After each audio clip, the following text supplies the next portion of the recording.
Attorney आनंद आहूजा साहब हैं, जो कि न्यूयॉर्क से हमारे साथ जुड़ रहे हैं। आहूजा साहब, अभी आपने सुना अब्बासी जाफरी साहब का कि ट्रंप के बातों पर भरोसा नहीं किया जा सकता। ट्रंप की बातों के 10 लाइन बोलते हैं तो 8 लाइन जो होता है आपस में खुद कॉन्ट्राडिक्टरी होता है, अंतर विरोधी होता है, और कैसे होता है उसका उन्होंने एग्जाम्पल दिया।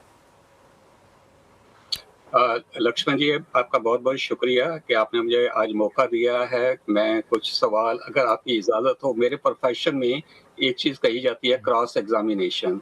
तो जाफरी साहब बड़े विद्वान हैं, बड़े स्कॉलर हैं। अगर आप मुझे इजाज़त दें तो मैं 2-4 सवाल जाफरी साहब से पूछना चाहूँगा कि जाफरी साहब ने एक बात तो कही कि ट्रंप जो है वो अपनी बात के ऊपर चेंज कर देते हैं।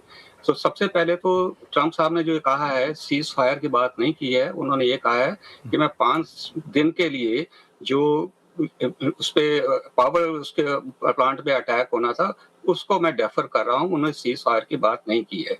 दूसरी बात उन्होंने कही कि ईरान कोई सीज़ फायर की बात नहीं कर रहा है, लेकिन कल ही ईरान के फॉरेन मिनिस्टर जो हैं, वो सीबीएस चैनल के ऊपर उनकी ही स्टेटमेंट है कि मिस्र के थ्रू जो हम बात कर रहे हैं और कुछ पॉइंट्स हैं जिनके ऊपर हम विचार कर रहे हैं और शायद इस बात के ऊपर हमारा समझौता हो जाए।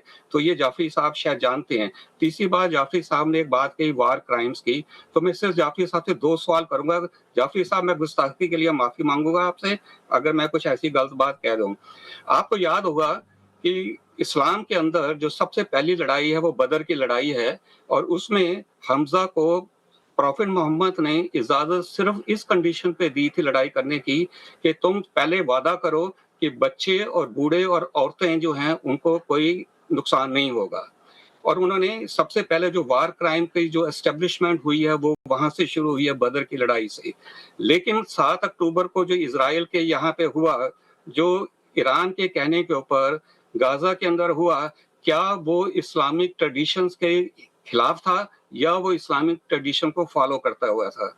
आपने वार क्राइम की बात की। आज जो ईरान जो है वो किसी भी यूनाइटेड स्टेट्स के या यूनाइटेड स्टेट्स के अलाइज के किसी भी जो मिलिट्री एस्टेब्लिशमेंट्स के ऊपर अटैक नहीं कर रहा है। जो गल्फ के अंदर जो 9 कंट्री जो हैं मिडल ईस्ट के अंदर ईरान ने अटैक किए हैं, वो अटैक किए हैं सिविलियन एस्टेब्लिशमेंट के ऊपर। ईरान जो थ्रेट कर रहा है कि मैं वहाँ के जो पावर प्यूरिफिकेशन प्लांट्स हैं, उसके ऊपर अटैक करूँगा। तो एक तरफ तो आप वार क्राइम्स की बात करते हैं कि ये वार क्राइम है। दूसरी तरफ आपने हर्मुज़ के ऊपर जो आपने रोक दिया है इंटरनेशनल वाटर्स के ऊपर, क्या वो वार क्राइम्स के अंडर नहीं आता है? जाफरी साहब, मैं आपकी बहुत रिस्पेक्ट करता हूँ, मैं आपकी काफ़ी वीडियोज़ देखता रहता हूँ, से मैं लेकिन आपके सवालों का आपको ले लिया चाहिए। आनंद हाँ आहूजा जी। साहब, ऐसा करते हैं, जाफरी साहब आपकी बातों को सुन लिए हैं, उनसे जवाब ले लेते हैं, फिर हम लोग चर्चा को आगे बढ़ाएंगे। जाफरी साहब। जी, शुक्रिया बहुत बहुत। और आपने सवाल पूछे, अदब के दायरे में रहते हुए मैं यही एक्सपेक्ट करता हूं कि इंटेलेक्चुअल कॉन्वर्सेशन में इसी तरीके से इल्मी बात होती है। सबसे पहले आपने कहा कि ट्रंप ने सीज फायर नहीं कहा, लेकिन आपने ये बात नहीं कही कि ट्रंप ने खुद कहा कितने सारे झूठ। पहले ट्रंप ने कहा कि मेरी डायरेक्ट बात हुई है, मेरी सुप्रीम लीडर से बात हुई है। तो यहाँ बात ये थी कि ट्रंप कॉन्ट्रडिक्टरी बात कर रहे हैं या नहीं। तो 3 दिन में उन्होंने कई कॉन्ट्रडिक्टरी बात की, तो सवाल कॉन्ट्रडिक्शन के ऊपर था। तो ट्रंप के लिए ये डिस्कशन का पॉइंट ही नहीं है कि वो कॉन्ट्रडिक्टरी बात करते हैं कि नहीं करते हैं। दूसरी बात, जहां तक सीज फायर की बात है, ट्रंप ने और जो अमेरिकन डिफरेंट डिप्लोमेट्स हैं वो कह रहे थे कि हमारी बात हो रही है, हमारे सीनियर लोगों से बात हुई है और डायरेक्ट ईरान में लोगों से बात हुई है। ईरान के तमाम ऑफिशियल्स ने रिजेक्ट कर दिया है कि हमारी ट्रंप से या किसी अमेरिकन ऑफिशियल से डायरेक्ट बात हुई है।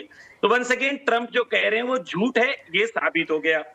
तीसरी बात, सीज फायर की जहां तक बात है, वो मैं अपनी तरफ से कह रहा हूं कि ईरान का क्लियर स्टैंड है कि this war will not. Let me complete, आप आराम से सुन लीजिए, जैसे मैंने आपकी बात सुन ली थी, उसके बाद आप जवाब दीजिएगा। बोलिए, जहां पर ईरान, उसके बाद ही किन्हीं को बोलने की इजाजत होगी। सीज फायर, जहां तक सीज फायर की बात है, ईरान के लिए क्लियर है कि ईरान के लिए जो ईरान के ऊपर इलीगल हमला हुआ है उसके खिलाफ ईरान सीज फायर नहीं करेगा जब तक वो थ्रेट एलिमिनेट ना हो जाए।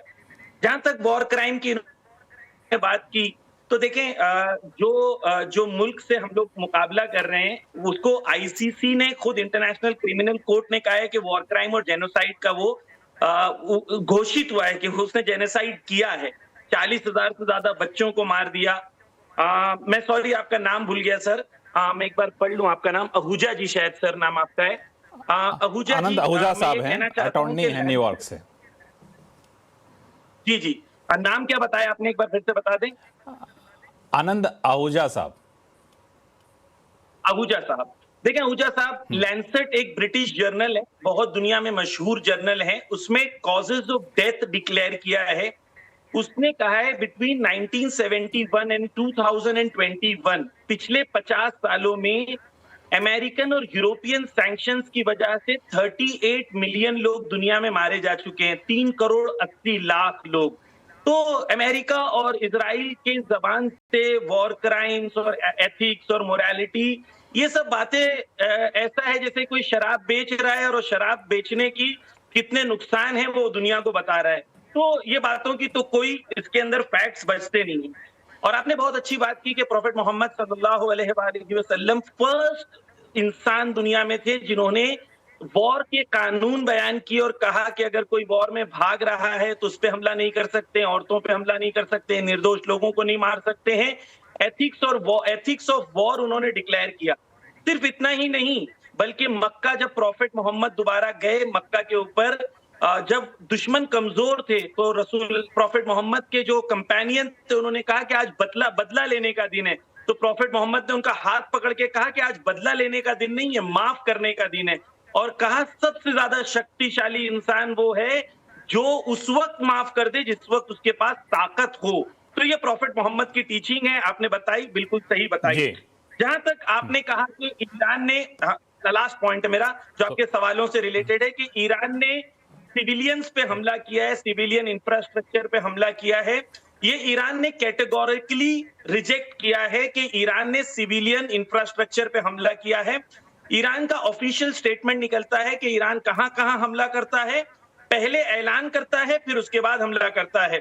तो ईरान ने वॉर के अंदर स्केलेबिलिटी के हिसाब से हमला किया। एक एग्जांपल देके आपके व्यूअर्स के लिए क्लियर कर दूं कि ईरान के किश्म नाम की एक जगह है जहां पर ईरान का एक आइलैंड है, वहां पर इजराइल ने हमला करके ईरान के वाटर सैलिनेशन को डिस्ट्रॉय किया। जबकि ईरान में जो वाटर सैलिनेशन है, ये वाटर होता है वो ईरान में या नदी का पानी या समंदर का पानी जो बनाया उससे पानी पीने के लायक बनाया जाता है, वो ईरान में शायद 7% से भी कम है। लेकिन इजराइल में और गल्फ स्टेट्स में बिटवीन 60 एंड 90% है। ईरान के लिए पॉसिबल था कि रिटेलिएट करता और ईरान उनके वाटर सैलिनेशन पे मारता, लेकिन ईरान ने मारा नहीं। एक और चीज कि इन्होंने अभी तक 14 हॉस्पिटल पे हमला कर चुके हैं, बाकी मेहमान भी हैं ईरान में हमला कर चुके हैं। जी, समय कम है। 14 हॉस्पिटल पे हमला कर चुके हैं और 45 स्कूल पर हमला कर चुके हैं। आनंद आहूजा साहब 15 सेकंड में अपनी बात का जवाब दे दीजिए, फिर मैं आके 3 मेहमान, वरिष्ठ मेहमान है, उनके पास जाऊंगा। मैं सिर्फ इतना ही कहना चाहूंगा कि जाफरी साहब, आप अगर देखिए तो शुरुआत जो अब का माहौल है वो कहाँ से शुरू हुआ, वो 7 अक्टूबर से शुरू हुआ। और उसमें जो पहल की है वो आपके जो सपोर्टेड हैं, आपके जो या तो हुथी से हैं या आपके जो है ये गाजा के अंदर जो है हमास ने किया है। तो ईरान ने पहल की है, इजराइल ने पहल नहीं की। दूसरी चीज आपने कहा कि ईरान ने कभी भी सिविलियंस के ऊपर अटैक नहीं किया है। अगर आप पिछले कुछ दिनों में देखें, जो इजराइल के अंदर जो अटैक हुए हैं, जो बिल्डिंग्स गिरी हैं, जो मिसाइल गिरे हैं, वो सिविलियन एरियाज के ऊपर गिरे हैं। आप मुझे एक चीज बताइए जाफरी साहब, क्या ईरान ने आज तक एक भी किसी भी कंट्री के रनवे के ऊपर अटैक किया है?